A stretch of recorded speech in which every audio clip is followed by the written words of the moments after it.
मी आपला मित्र गणेश डंगारे। आज आपण ज्या हळदीच्या प्लॉटमध्ये आहे आपण बघत आहात की हळदीचे पानं किती पिवळी झालेली आहेत। आता बऱ्याच शेतकऱ्यांची अशी पिवळी हळद आहे, बरोबर। तर ही पिवळी हळद कशामुळे होते, याच्यामध्ये काय कमतरता असल्यामुळे असं होते।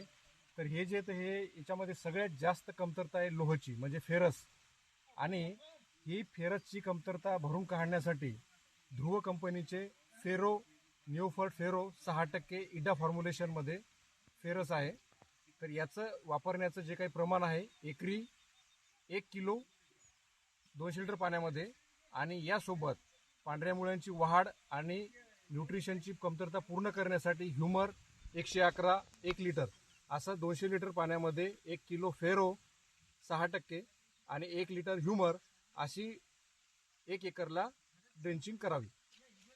अधिक माहितीसाठी संपर्क 88 06 07 14 26। धन्यवाद।